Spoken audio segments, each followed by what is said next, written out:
What's up, everybody, and welcome to another edition of High Mythology, the show where we get higher than the bird prince, Prince Bird, and tell you guys silly stories from mythology and folklore. I like to think Prince Bird. That sounds better.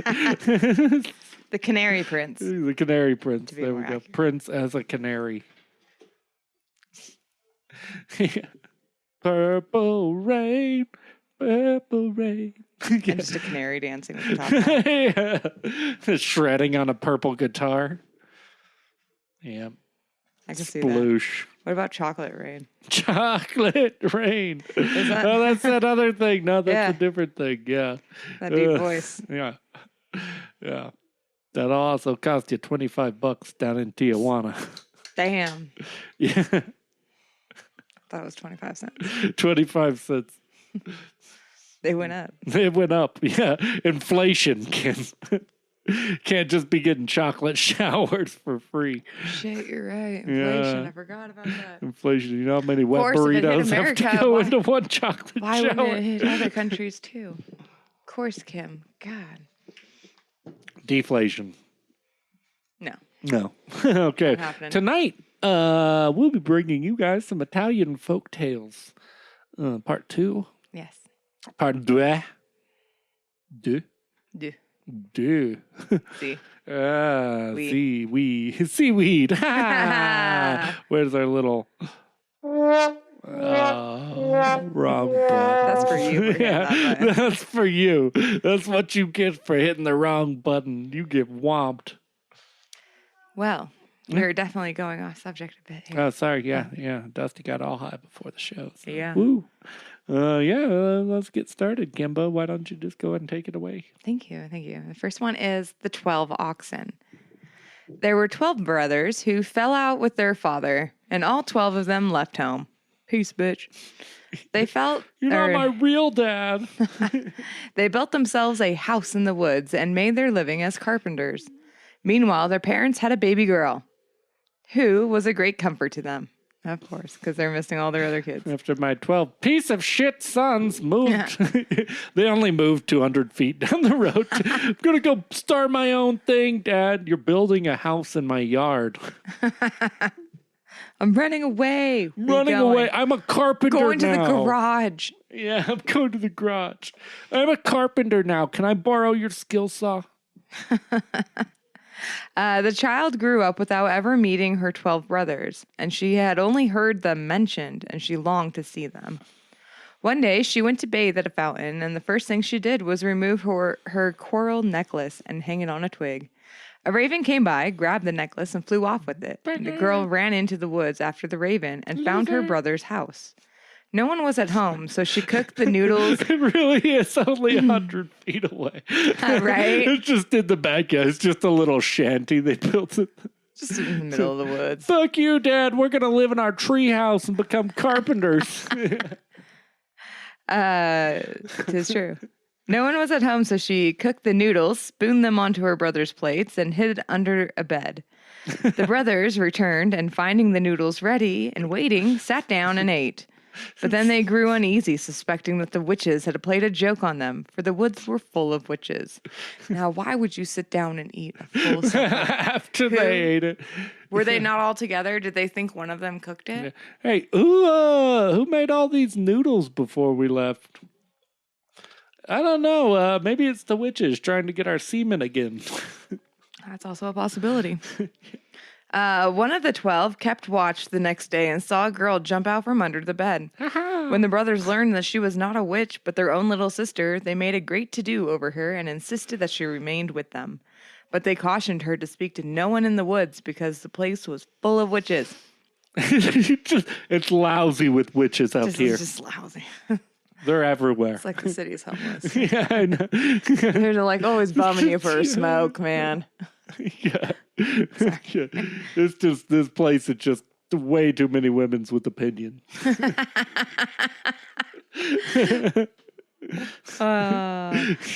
One evening, and like half of them are redheads. I know. How do you know she's a witch? Well, she turned me down when I asked her to marry me after just meeting her. So clearly, witch behavior. Clearly. One evening, when the girl she went to prepare supper, as she found that the fire had gone out. To save time, she went to a nearby cottage to get a light. An old woman at the cottage graciously gave her the light, but said that in exchange that she would come to the girl on the morrow and suck a bit of blood from her little finger. I just want a little bit of your blood, just a few droplets. The girl said, I cannot let anyone in this house. My brothers forbid it. And the old woman replied, Oh, no, you don't even have to open the door. We'll just do a whole glory hole thing. When I knock, you just stick your little finger through the hole and I'll just suck on it. I'm notorious. I will suck on anything that comes out of a hole. So, So the old woman came by every evening to suck the blood from her. While the girl grew paler and paler, her brothers noticed it and asked her so many questions that she admitted to going to an old woman for a light and having to pay for it with her blood. They said to her, just let us take care of her. The witch arrived, knocked, and when the girl failed to stick her finger through the keyhole, she poked her head through the cat door.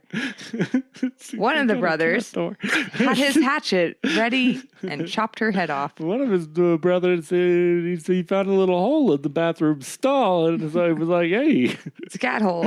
It must be a cat hole. I should stick my penis through it. Oh, Jesus.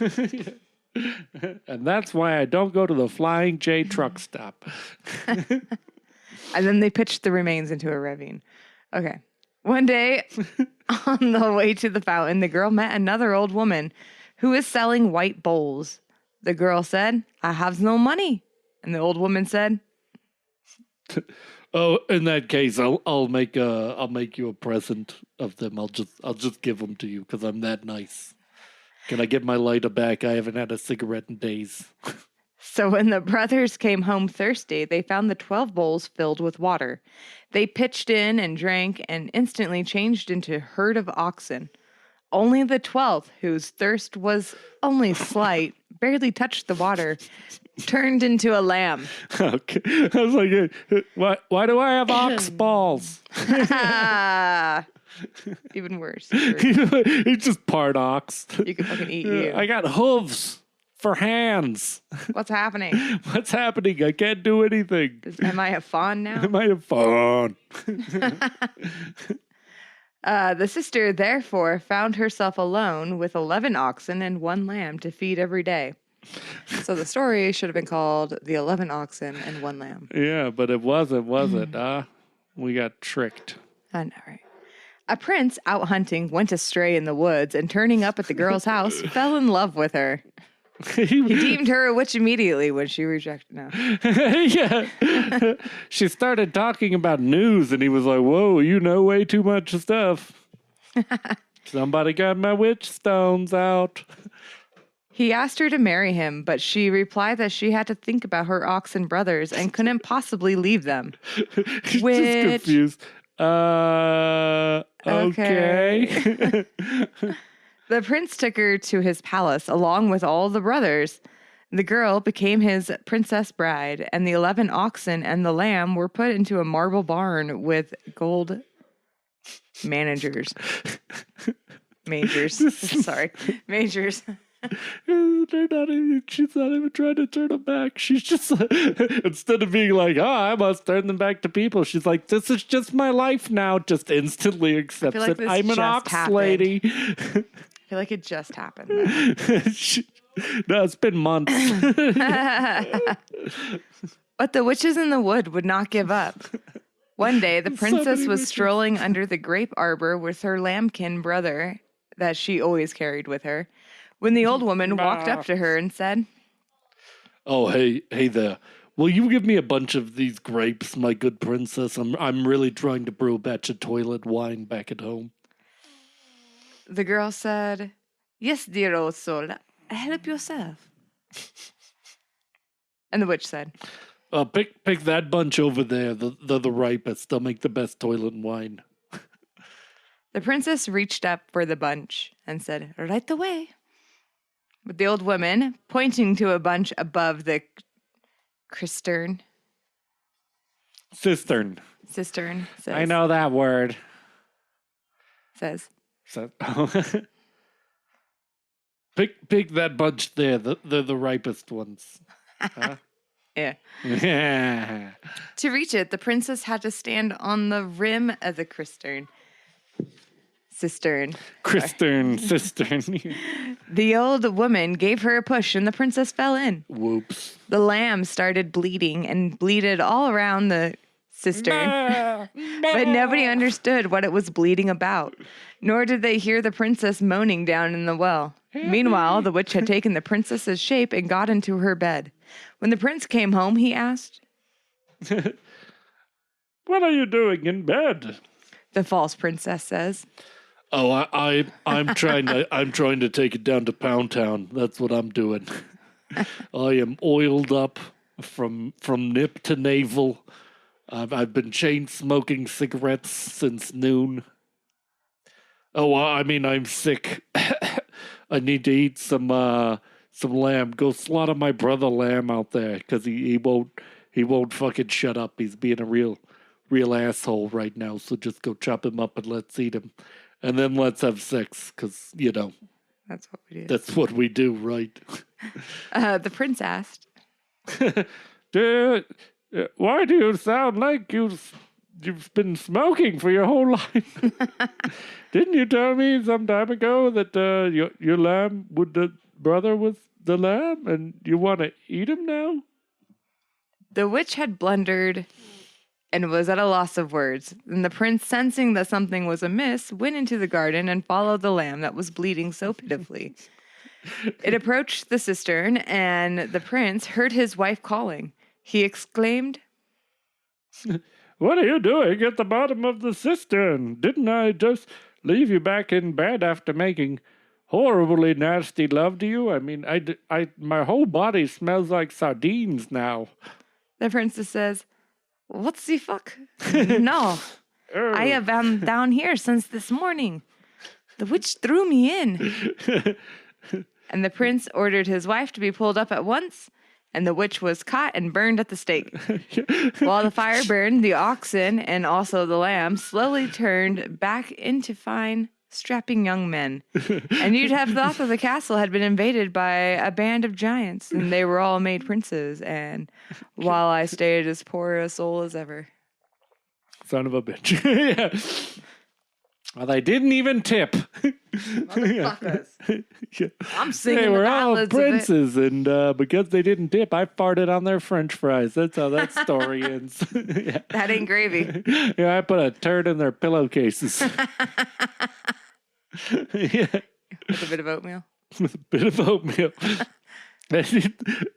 I like the idea that the witch didn't even really have that good of a disguise.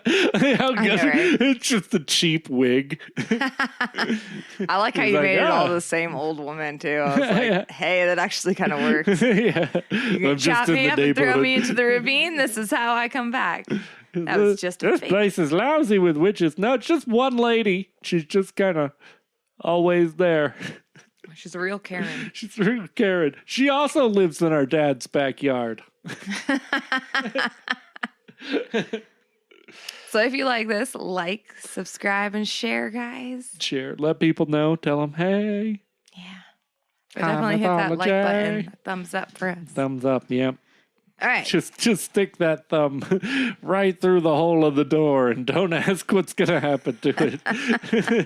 I would question. Yeah. And if you're the people at the Flying J truck stop, I both apologize and do not. Excuse me. Yeah. Story number 2, Crack and Crook. In a distant town, there was a famous thief known as Crack, whom nobody had ever been able to catch. The main ambition of this Crack was to meet Crook, another notorious thief, and form a partnership with him. One day, as Crack was eating lunch at the tavern across the table from a stranger, he went to look at his watch and found it missing. The only person in the world who could have taken it without my knowing, he thought, is Crook. So what did Crack do but turn right around and steal Crook's purse? When the stranger got ready to pay for his lunch, he found his purse gone and said to his table companion, Well, you must be Crack. And Crack says. And you must be Crook. And Crook said. Right. Crack said. Well, fine then. We'll work together. You want to smoke one of my little fast people rocks?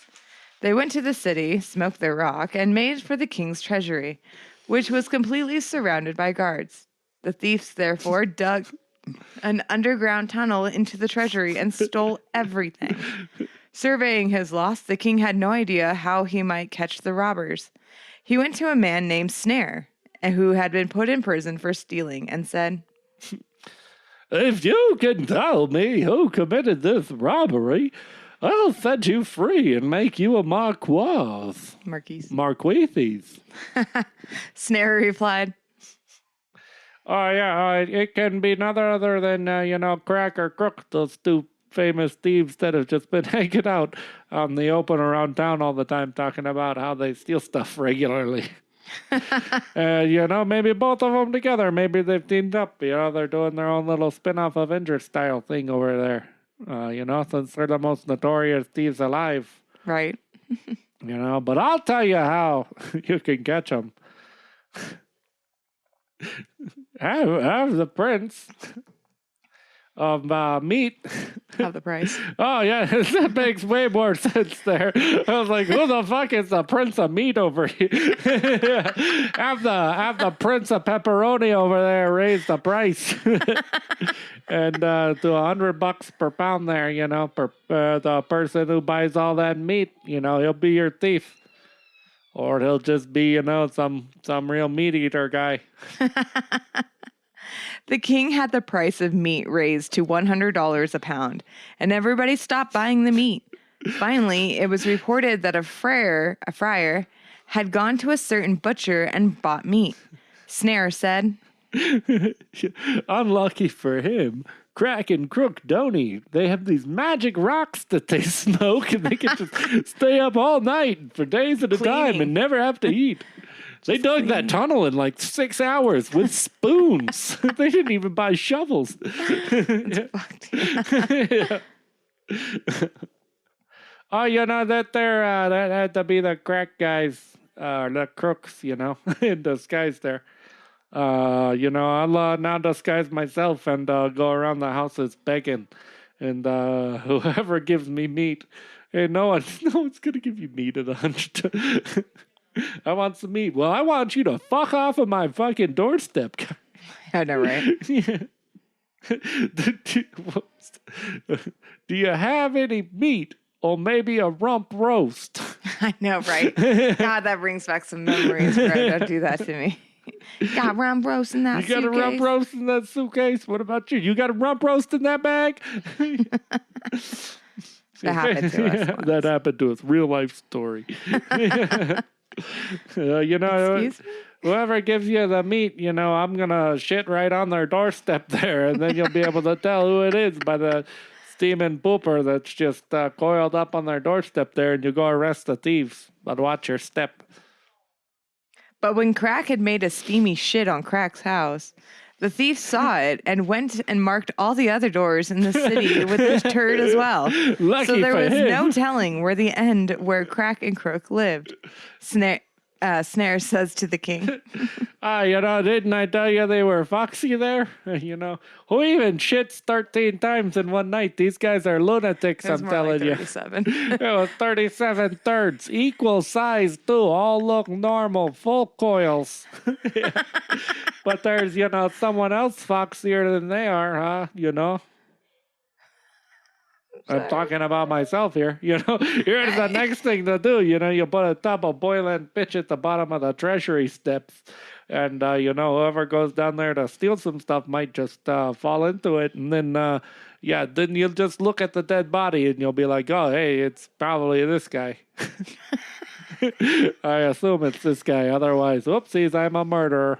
Crack and Crook had run out of money in the meantime and decided to go back to the treasury for more. Crook went in first, but it was dark and he fell into the tub. Crack came along and tried to pull his friend out of the pitch, but it stuck fast to the tub. And then he cut off the head and carried it away. Oh, Jesus. It's okay, buddy. It's okay. He's just fully broke. I got you. We're going to pull through this. Just a severed head. The next day, the king went to see if he had caught the thief. And the king says, this time we've got him. We got him. Hey. I'm sorry. I like to think. This is about the time where Wesley, our son, was like moving my notebook across. We've got him. Yeah. I'd like to think he totally could have pulled his friend out of the pinch. I like to think so too, but he's like, nah, give up. He's like, just pull me out, it'll be okay. He's like, no, I'll just take your head and I'll sew it onto another body. Doesn't work like that. It does. I've been smoking a lot of this magic rock. It's given me tons of ideas. I read this new book called Frankenstein. It works. It works. I'm going to put you inside of a car and it's going to be like Cars. But the corpse had no head. So they were none the wiser about the thief or any of the accomplices he might have had. Snare says, see, I knew it was the headless bandit.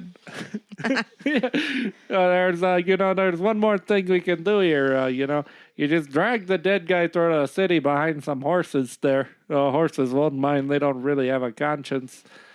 And the house where you hear somebody weeping has to be the thief's house, or just some very scarred children who happen to be out on the roadside. The kids enjoyed it.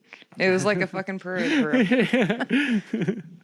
In effect, when Crook's wife looked out the window and saw her husband's body being dragged through the street, she began screaming and crying.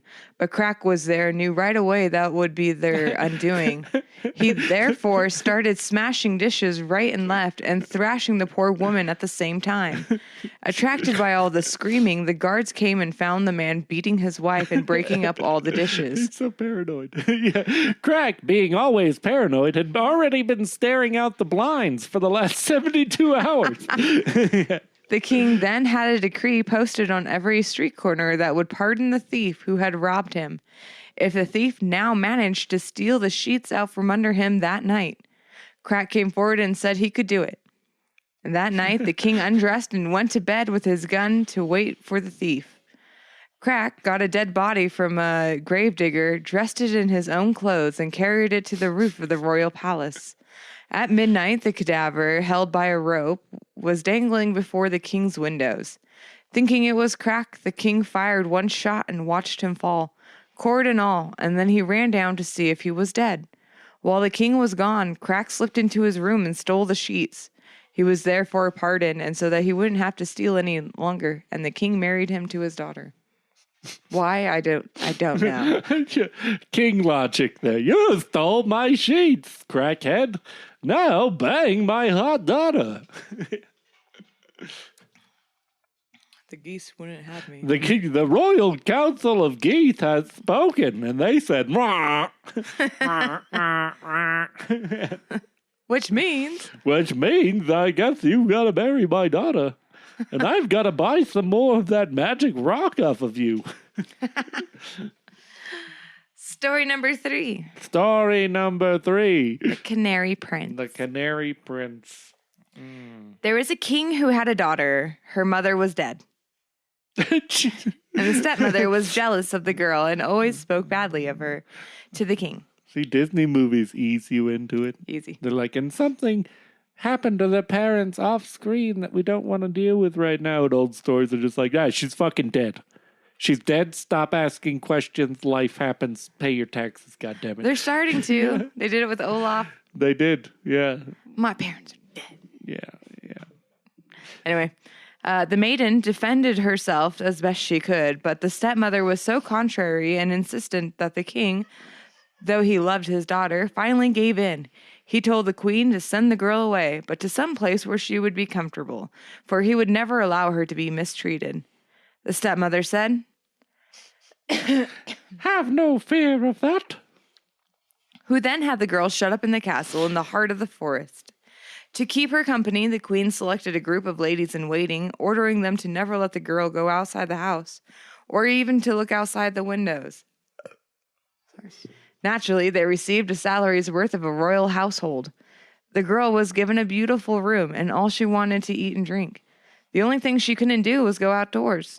But the ladies, enjoying so much of leisure time and money, thought only of themselves and paid no attention to her. Every now and then the king would ask his wife, "And how with our daughter? What is she doing with herself these days? Does she have hobbies?" to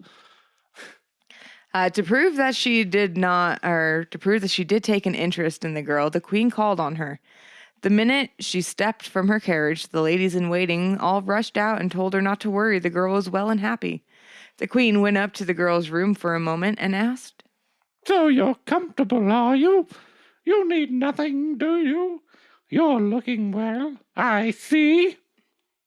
The country air is doing you good. Stay happy now, bye-bye, toodaloo." And off she went. She informed the king that she had never seen his daughter so content. On the contrary, always alone in that room, the ladies in waiting who didn't so much as look at her, the princess spent her days wistfully at the window. She sat there leaning on the windowsill, and she had no thought to put a pillow under them. She would have gotten calluses on her elbows, you see.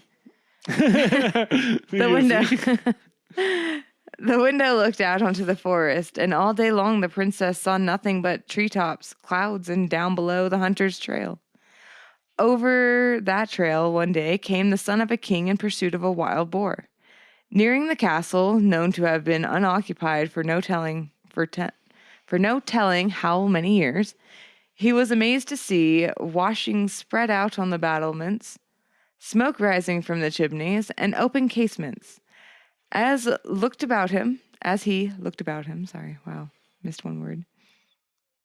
he noticed a beautiful maiden at one of the upper windows and smiled at her.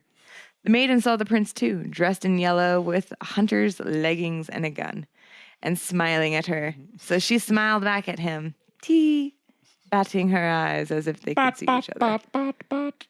For a whole hour they smiled, bowed, and curtsied, being too far apart to communicate in any other way. Just a hour long. Smile. Wave. Oh, she waved back. What should I do? Curtsy? Why did you curtsy? That was stupid. Oh, she curtsied too. Oh, shit. This is going to some second base shit. Yeah, that's medieval second base. Yeah. What did you do with her? Well, we curtsied from a distance. It still counts, though. It still counts. She batted her eyes at me, and I batted mine back at her. So we're pretty much married now. Right. She's pregnant with my kids. Somehow. 7 of them, because it's the Middle Ages. That's how we have kids. The next day, under the pretext of going hunting, the king's son returned dressed in yellow, and they stared at each other, this time for 2 hours. In addition to smiles, bows, and curtsies, they had a hand over their hearts and waved handkerchiefs at great length. And he helicoptered his dong around. The third day, the prince stopped by for 3 hours, and they blew each other kisses. Doth that be the passion propeller he is waving? The fourth day, there was, as usual, from behind the tree, a witch peeped and began to guffaw. Guffaw! Guffaw!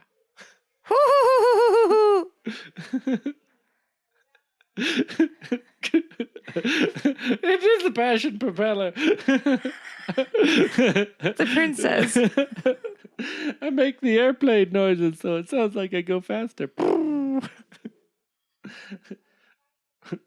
Who are you? What's so funny? The witch says, "What's so funny, eh? You lovers silly enough to stay so far apart, eh?" It's funny that when you swing your dong around, you make little airplane noises.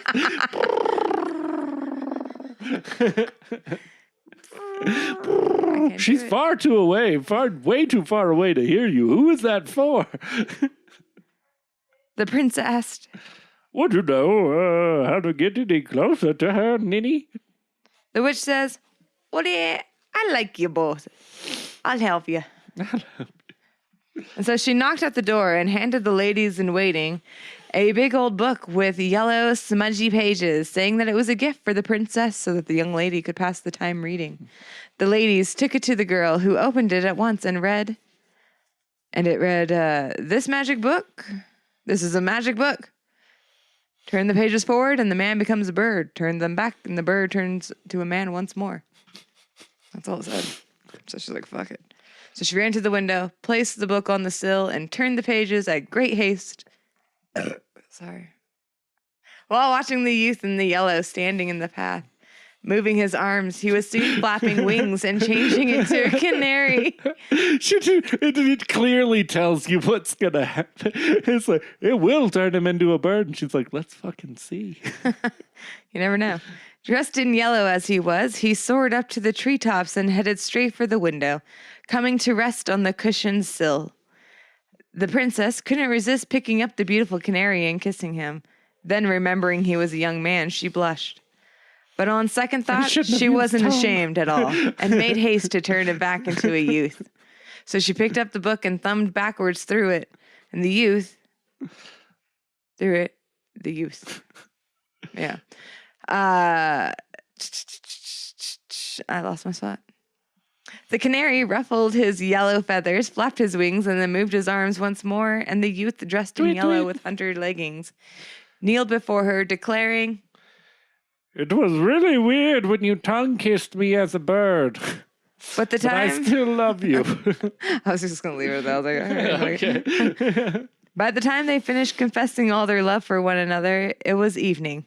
That took 10 hours. It took 10 hours. I love you. No, I love you. Should I curtsy? Would it be weird if I curtsied up close? Slowly, the princess leaped through the book, turning her eyes to the youth, turning back into a canary perched on the windowsill, and then on the eaves, then rustling into the wind, flew down in wide arcs, and lightning. Tweet, tweet. On the lower limb of a tree. At that, she turned the pages back into the book, the dude turned back into a dude. He was a guy. Yeah, you know. Yeah. You know. And then he jumped down, whistled for his dogs, threw a kiss towards the window, and continued along the trail and out of sight. So every day the pages turned forward to bring the prince flying to her window at the top of the tower, and then turned backwards to restore his human form. Then forward again to enable him to fly away, and then finally back to get him home. Never in their whole life had the two young people known such happiness. Oops, I dropped the book and it's only halfway done. Damn. That mean you got bird dick? It's got a bird dick, yeah. One day, the queen called on her stepdaughter. She walked about the room saying, You're all right, aren't you? I see you're a trifle slimmer, but that's certainly no cause for concern, is it? Is it true? It's true, isn't it? You've never felt better? And as she talked, she checked to see that everything was in place. She opened up the windows and peered out, and here came the prince in yellow along the trail with his dogs. Why does it look like you have bird aids? The stepmother says to herself, If this silly girl thinks she's going to flirt out the window, curtsying and batting her eyes and whatnot, like some scrub, she's got another thing coming. Scrub. Scrub? I don't want no scrub. Yeah. Scrub's gotta get no love from me. She better creep. If you know what I mean. Touché. She's chasing waterfalls. I love it. She sent the girl for a glass of water and some sugar, and then hurriedly removed 5 or 6 hairpins from her own hair and concealed them in the pillow with the sharp points sticking straight up. The girl returned with the water and sugar, but the queen said, That will teach her to lean on the windows. Oh, and the girl returned with the water and the sugar, but the queen said, No, I'm no longer thirsty. You drink it, my dear. It'll help restore the moisture because you seem dehydrated. So adding sugar is better? Sugar water. I must be getting back to your father. He's very needy. You don't need anything, do you? Well, ta-da, ta-ta-da, ta-ta-da, my dear. And she was off. As soon as the queen's carriage was out of sight, the girl hurriedly flipped over to the pages of the book, and the prince turned into a canary. flew up to the window and stuck the pillow like an arrow. He instantly let out a shrill cry of pain. Tweet, tweet. The yellow feathers were stained with blood. The canary had driven one of the pins into his breast. He rose with a convulsive flapping, thrusted himself to the wind, descended in irregular arches, and lit to the ground with an outstretched wings. The frightened princess, not yet fully aware of what just happened, quickly turned the pages back in hopes that the prince reappeared, or in the hope that that there would be no wounds, And he would regain. Were so much bigger when he was human. Yeah. And he would regain his human form. Alas, the prince reappeared dripping blood from the deep stabs that had rent the yellow garments on his chest and lay back surrounded by his dogs. Jesus. Dying. Dying. At the howling of the dogs, the other hunters came to his aid and carried him off on a stretcher of branches. But he didn't so much as glance up at the window of his beloved, who was still overwhelmed with grief and fright. Back at his palace, the prince showed no promise of recovery, nor did the doctors know what to do for him. The wounds refused to heal over and constantly hurt. The father, the king, postponed proclamations on every street corner, promising a fortune to anyone who could cure him, but not a soul turned up to try. The princess, meanwhile, was consumed with longing for her lover. She cut her sheets into thin strips, and then she tied one to the other in a long rope-like structure. Then one night she let herself down from the high tower and set out for the hunter's trail. But because of the thick darkness and the howls of the wolves, she decided to wait for daylight. Finding an old oak tree with a hollow trunk, she nestled inside it, and in her exhaustion, she fell asleep at once. She woke up while it was still pitch dark, under the impression that she heard a whistle. Listening closely, she heard another whistle, and then a third and a fourth, after which she saw 4 candle flames advancing. They were 4 witches coming from the 4 corners of the earth to their appointed meeting under that tree. Through a crack in the trunk, the princess, unseen by them, spied on the 4 crones, carrying candles and sneering a welcome to one another. I knew this looked like a witch's conference room. They lit a bonfire under the tree and sat down to warm themselves and roast a couple of bats for dinner. Woo, WitchCon! When they had eaten their fill, they began asking one another what they had seen of interest out in the world. One said, "I saw the Sultan of Turkey, who brought himself 20 new wives." 20! That is expensive. Another one says, "Oh yeah, I saw the Emperor of China, and he let out his pigtail grow for 3 yards long." I saw a guy helicopter his dick around and make airplane noises. She wins. "I saw the king of cannibals who ate a chamberlain by mistake." Uh-oh. And another says, "Oh, there I said the king of this region who had his son sick. Nobody can cure him. Only I know the remedy, yeah." And the other witches were like, "Well, what is it?" And she's like, "In the floor." Oh, I got that wrong. Sorry. I'm really bad with voices. Sorry. This is why I usually let you do them all. "Oh, down there in the floor of his room is it this loose tile? Yeah. And all you gotta do is lift that little tile, yeah." All of the accents just combined into one. Oh, yeah, exactly. Oh my God. This is all the accent. What is it? French Canadian-ish. Spanish. French Canadian and Spanish. French Canadian-ish. Only. I'm too high for it. I'm trying, okay. I wanted to give you you didn't have to do so much work. And there underneath the phial contains the ointment, yeah, that will heal Heal every one of his wounds, eh? Heal all the vatos. Olele. Ole. Vatos locos forever. We. It was all the princess inside the tree could do to not scream for joy. By this time, the witches had told one another all they had to say, and so they went each her own way. The princess jumped from her tree, set out to at dawn for the city. At the first second-hand dealer she came to, she bought an old doctor's gown and a pair of spectacles. Spectacles? Yeah. And knocked at the royal palace. Seeing a little doctor with such scant paraphernalia, the servants weren't going to let him in, but the king says, What harm could he do, my son, who can't be any worse off than he is now? Let him see what he can do. The sham doctor asked to be left alone with the sick man, and the request was granted. Finding her lover groaning and unconscious in his sick bed, the princess felt like weeping and smothering him with kisses, but she restrained herself because of the urgency of carrying out the witch's direction.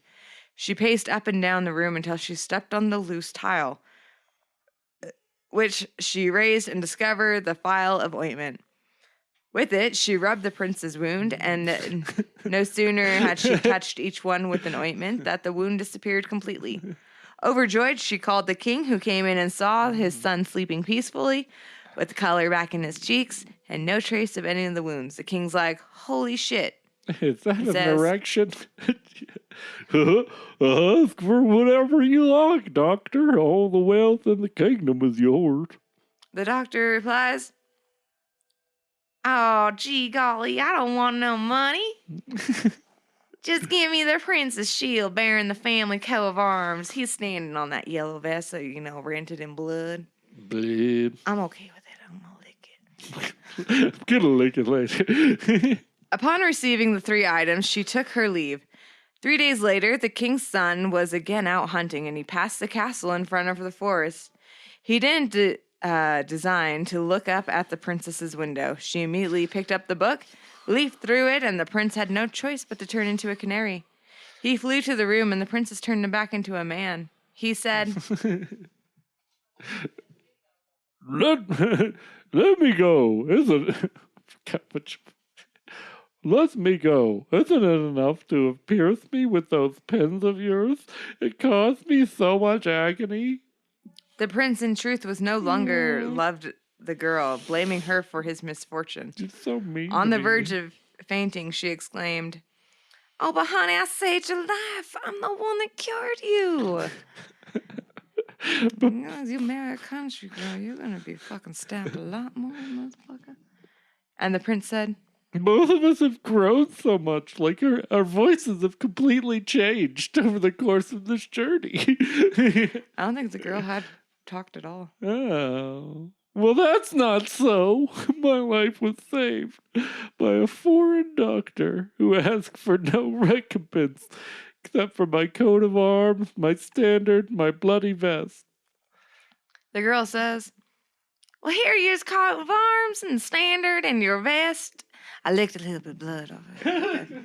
The doctor was none other than myself. The pins was a cruel doing of my stepmother's. You must believe me. Please. Please. The prince gazed into her eyes, dumbfounded. Never had she looked so beautiful. He fell at her feet, asking for her forgiveness and declaring his deep gratitude and love. That very evening, he informed his father that he was going to marry the maiden in the castle forest. His father replies, oh, you can only marry the daughter of an emperor or something. I don't know. Maybe check with that other king guy.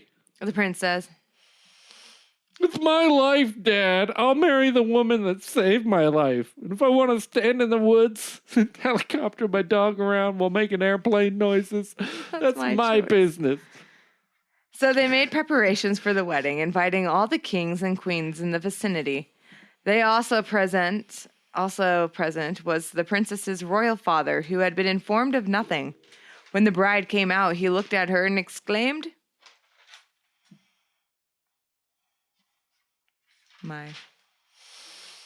2 words, motherfucker. My daughter. The royal host says, Oh, my son's bride is your daughter? Why didn't she tell us? Are you completely psychopathic too?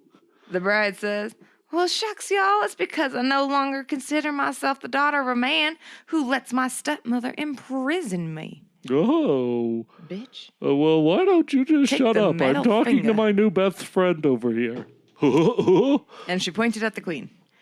Learning all of his daughter's misfortune, the father was filled with pity for the girl and with the loathing of the wicked wife. Nor did he wait until he was back home to have the woman seized. Thus the marriage was celebrated and the satisfaction and joy of all, with the exception of that wretch. Yeah, she got cut out of the party. Cut off. She wasn't invited to the reception. She was still invited. She was at the ceremony, but they didn't invite her to the reception. Or the after party. Or the after party. Or the after party. Huh? Eh? Yeah, where they smoke those magic rocks with crack. Yes. Some of them are dipped in hash. Yeah. Who wants to smoke my magic rocks? Yeah. We're going on for the last story. Number 4, King Cran. King You're gonna love Cran. Cran. There was once a king who, for a son, had a pig named King Cran. King Cran, this one is something really confusing for this kingdom to be like, king, which king? We actually have 7 different kings. Yeah. And we have a guy whose name Popular is King. first name. And everyone's favorite musician is Prince. It's very confusing. Queen is also really popular. King Cran would saunter through the royal chambers and usually behave beautifully, as benefits anybody of a royal birth. Sometimes, though, he was cross. On one such occasion, his father asked while stroking his back, What's the matter? Why are you so cross? What are you, my eyes? King Cran grunted, saying, Oink, oink. I want a wife. Oink, oink. I want the baker's daughter. The king sent for the baker, who had 3 daughters, and asked if his oldest daughter was willing to marry his pig son. Torn between the thrill of a wedding with the king's son and the horror of marrying a pig, the daughter made up her mind to accept the proposal. Tickled pink, King Cran went wallowing through the town thoroughfares. It's a pun because he's a pig. He's always pink.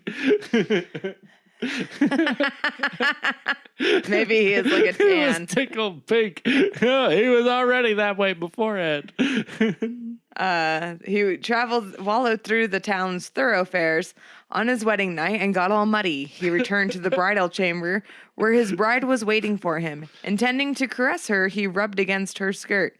The bride was disgusted and instead of caressing him, gave him a kick and said, "Get away from me, you nasty pig!" Shoo. King Cran moved away, grunting, said, Oink. You'll pay for that. The next night, the bride was discovered to be dead in her bed. Jesus Christ. The old king was quite distressed, but a few months later, when his son was again as cross as he could be and clamoring for a wife, he sent for the baker's second daughter, who accepted. Yeah. Here's a pitch. Do you want to marry a pig? Wait, I'm not done. It's the same pig that murdered your big sister. The evening of the wedding, King Cran went back out and wallowed in the muddy roads, only to return and rub against his bride, who drove him out of the room and saying, "Fuck. Yeah. Scram, you nasty pig. You nasty Go on, pig. You get out of here. I never loved you. In the morning, she was found dead. This incident gave the court a bad name, being the second of its kind. More time went by, and King Cran began acting up again. And his father said, Would you have the nerve to ask for the baker's third daughter? I mean, it's It's pretty ruthless, but I'm sure he'd do it because, we're kings and stuff. People usually just go along with it. King Crin says. Oink. Oink. I certainly would. Oink. Oink. I must have her. So they sent for the third girl to see if she would marry King Crin. She was obviously quite happy to do so. And on this wedding night, as usual, King Crin went out to wallow and then ran back inside all muddy to caress his wife.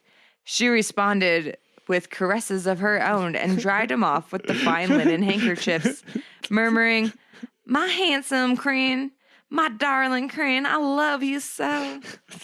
King Crin was overjoyed. The first two sisters were like, okay, I'll marry a pig if I guess. And the third sister's like, I'm going to fuck that pig. That is how it went down.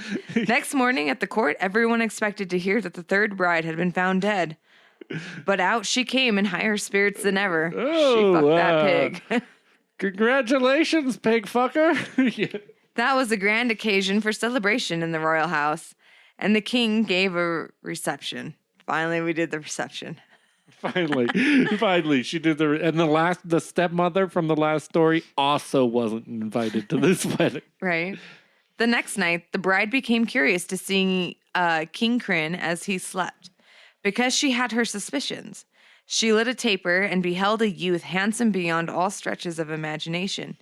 But as she stood there, wrapped with admiration, she accidentally dropped the taper on his arm. He woke up and jumped out of bed furiously and said,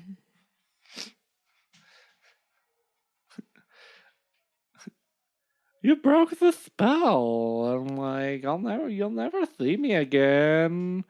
Or like, only when you wept for like 7 bottles of tears and worn out 7 pairs of iron shoes and like 7 iron mantles and 7 iron hats. Looking for me. Bye. And at that, he vanished. So deep was her distress that the bride had no choice but to go in search for her husband. She had the blacksmith forge 7 pairs of iron shoes, 7 iron mantles, and 7 iron hats for her, and then departed. She walked all day long until night overtook her on the mountains, where she saw a cottage and knocked on the door. An old woman said, "My poor girl, I can't give you shelter since my son is the wind, who comes home and he turns everything upside down, and woe to anyone in his way." But she begged and pleaded until the old woman brought her in and hid her. The wind soon arrived and sniffled all around, saying, "Loser." But his mother quieted him down with food, and in the morning she rose at daybreak and softly awakened the young lady, advising, "Flee before my son gets up, and take along this chestnut as a souvenir of me, but crack it open only in a serious emergency. 2 witches down for me, you're going to get a chin nut, and you'll never guess what that one does." She walked all day long, and it was overtaken by night on top of another mountain. She spied a cottage and an old lady on the doorstep and said, "I would gladly lodge you, but I'm Lightning's mother. You, if my son can come catch you here, he'll catch you." But then she took pity on her and hid her. Lightning soon arrived afterwards and said, "Cacao, I smell a human." But he didn't find her, and after supper he went to bed. Lightning's mother said to her in the morning, "Go on and get. I never loved you. Flee. Take this walnut." She's gonna get a chin nut. "Take this chin nut." Which might come in handy. So she walked all day long and was overtaken by night on top of another mountain. And there at the house of Thunder's mother, who ended up hiding her. Thunder too came home saying, "Boom, Wasbell humans." But neither did he find her. And in the morning she went off with hazelnuts as a present from Thunder's mother. "Here's some chin nuts. Just regular dick nuts. Remember to cup them." Yeah. After walking for miles and miles, she reached a city whose princess, she learned, would soon marry a handsome young man staying at her castle. The young lady was quite sure that that was her own husband. What could she do to prevent the marriage? How could she get into the castle? She cracked open the chestnut and out poured diamonds and other jewels, which she went off to sell under the princess's window. The princess looked out and invited her inside, and the young lady says, I'll let you have all these gems here for nothing if you allow me to spend one night in the bedchamber of the young man staying in your palace. She's like, I said I was gonna fuck a pig, and I'm gonna fuck a pig. Cook a rump roast. I am a woman of my word. The princess was afraid the young lady would talk to him and maybe persuade him to flee with her. But her maid said, Leave everything to me. We'll give him a sleeping potion and he won't even wake up. They did just that, and soon the handsome youth went to sleep, and the maid took the young lady into the bedchamber and left her. Leave it to me. I've always got roofies on hand.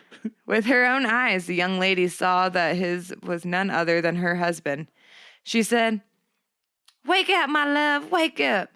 I've walked all over for you, wearing out 7 pairs of iron shoes, 7 iron mantles, and 7 iron hats. Yeah. And I've wept 7 bottles of tears.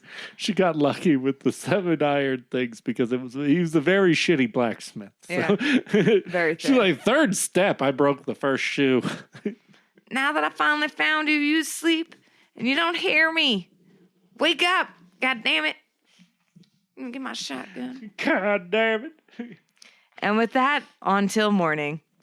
And at her wit's end, she cracked the walnut, and out rolled exquisite gowns and silks, each lovelier than the other. At the sight of all these wonderful things, the maid called to the princess, who simply had to have them all, and therefore granted the young lady another night with the youth. But the young lady was taken into the bedchamber later than the last time, and brought out earlier in the morning. The only way to get him is going to be to crack that chin nut. Nor was the second night any more fruitful than the first. The poor girl cracked the chin nut, and out came horses and carriages. To acquire them, the princess again let her spend the night with the young man. But by this time, he had grown tired of drinking what they brought him every night. So he only pretended to swallow it while actually emptying the glass over his shoulder. When the young lady began talking to him, he made out as if he were sleeping. But the moment he was quite sure it was his wife, he jumped onto his feet and embraced her. And with those horses and carriages, they had no problem getting away and back home, where there was a grand celebration. And the final food for thought from this author is, they put on the dog, and high did they soar. They saw me not, I stood behind the door. Jeez. And it turns out I was the creep all along. Right. She did bang that pig, and I know because I was in the closet watching her. I was into it. Yeah, it was my thing. But don't forget to like, share, and subscribe, guys. Trending Twitter shit. Twitter, yep. Howley Boys at HAOLE_BOYS. That's where you can find us on Twitter. All of our comedies and jokies. And check out our shop. Podcast. Check out our shop. teespring.com/high-mythology-merch. Yes. Yep. Check out more to come pictures. Yeah. Check out some stuff. Yes. Yeah. It's fun. Be sure to like, share, subscribe. Tell your friends. Tell all your friends. Be like, hey, fucker, listen to this, or I'm going to lock you in a tower. Stick some pins in you. I'm going to go curtsy at you from across the field. Well, that was a very aggressive curtsy. Oh, you want me to wave my dong at you? Yeah. That'd be awesome. Look, I can fly. I really don't think that's a good idea to do this day and age, but Yeah. make sure it's your own property, I People guess. frown on the fashion propeller. It is not well loved or well entertained or well taken. For some reason, they always say, hey, stop making airplane noises and don't do that on the bus. Only in Paella. Yeah. I'm just kidding. Where's an acceptable? Yeah. Okay, everybody. Have a good night. Bye. Bye.